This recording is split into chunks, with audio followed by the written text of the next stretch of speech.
Minecraft is a lonely game, which is why Herobrine as a concept is quite unnerving for a lot of players. However, I'm going to tell you there's nothing to fear and that Herobrine was never a malevolent entity. Herobrine is a creepypasta that first appeared on the Minecraft forums in July of 2010, who would be known as White Eyes, a supposed entity that would appear to stalk the player after hearing a cave noise or listening to the music disc 13. White Eyes would go from a female entity with no notable features except the aforementioned white eyes to the default player skin with the white eyes, who of course would be known as Herobrine. The story would be modified in a 4chan post making Herobrine the brother of Notch, who had passed away and was haunting the game. Herobrine is only ever seen stalking the player from afar and seems to have only ever communicated through the internet rather than the game. He is capable of building, and many of the structures he builds seem to have no rhyme or reason for why they are other than to be built. These structures include the 2x2 tunnel with redstone torches, small ocean pyramids made of sand, and forests with no leaves. If Herobrine was in Minecraft, what would his purpose be? I want to suggest a theory that he's not evil and perhaps a bit of a hero, as his name suggests. You ask what in-game evidence I have for him, and to that I point to the Minecraft promotional material first. Though he does not officially exist within the Minecraft canon/lore, I would argue that he at least exists within the Minecraft universe due to him being featured in many promotional materials. These would include the 2011 Wedding Weekend promotion, the banner for the Minecon 2011 in Las Vegas, the Herobrine statue from the Xbox Live stand during Minecon 2011, the Mojang Studios Summer Picnic Facebook cover. Hi, editing Ethan here. I'd just like to say that I missed a few of the promotional stuff, and there are Legacy Edition mentions of Herobrine, which include a loading screen tip that references Herobrine, the zombie Herobrine skin from the 3rd skin pack, and the party Herobrine skin from the 1st birthday skin pack. Thank you. Get back to the video now.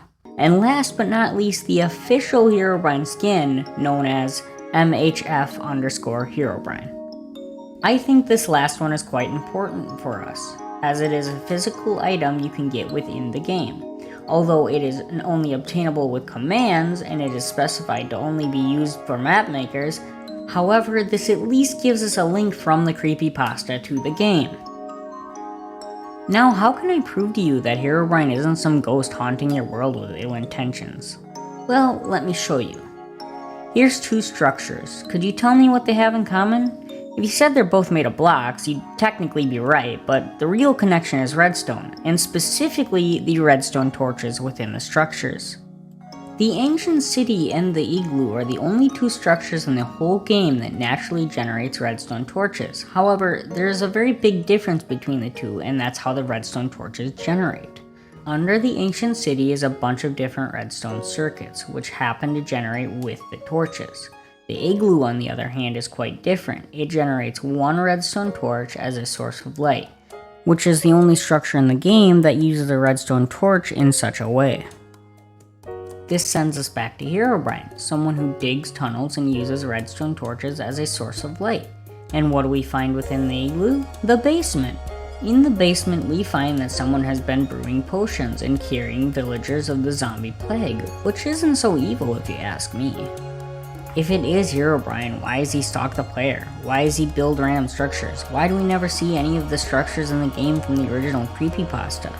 Well, all these are great questions, and I think I can try my best to answer them.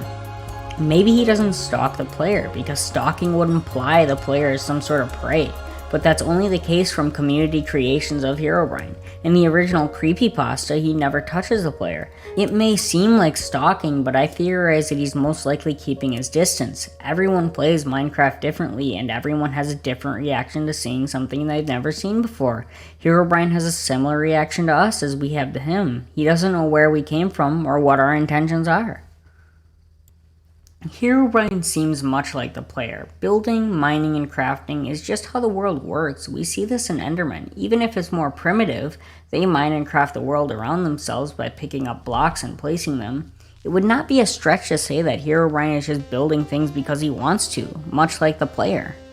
So this is probably a bit harder of a question since it's true. We don't find any of the 2x2 tunnels, pyramids, or trees without leaves from the creepypasta, but I can say there is a structure in the game that's been in the game since 2012 and it's been quite peculiar, and that is the desert well.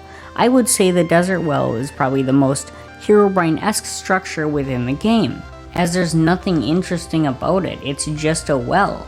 It's just a feature to fill out the world, of course, but if Herobrine built it, then it would truly align with the things he builds in the creepypasta, because everything he builds in the creepypasta is just that. It's just a feature in the world. It just fills out the world. He builds these things not with purpose, but because he can. He is like a player, or maybe even an old builder. This brings me to his name, Herobrine. Many haven't given much thought into such a mundane thing, but I have an idea I'd like to share. Imagine old builders, building their temples, discovering magic, sailing the seas with their ships. Now let's break down Herobrine's name, Hero. A person who is admired or idolized for courage, outstanding achievements, or noble qualities. Brine, seawater. If the old builders were sailing everywhere for all sorts of resources, maybe someone could become a hero of the sea, Herobrine.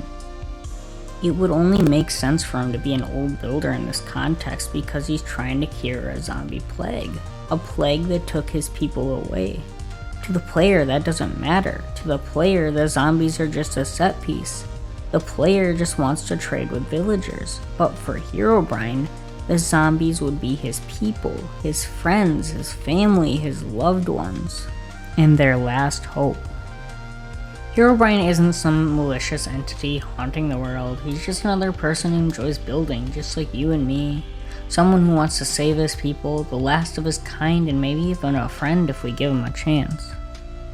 That all being said, I know that this theory has to make incredible jumps to begin with, but I think there's at least a little ground to stand on from the evidence I presented, and I would like to go over a few holes in my theory.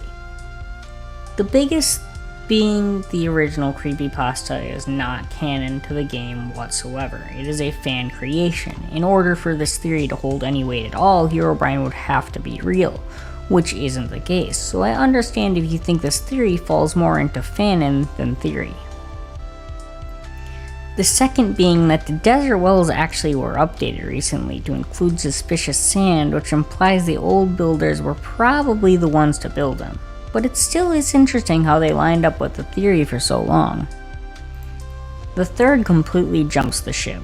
There are no instances of any names in Minecraft that the player does not create. Again, this falls into more speculation / fanon, but I thought it would be fun to include. So thank you for hearing me out. I'd love to hear your feedback in the comments, so please don't forget to comment, like, and subscribe. Bye bye.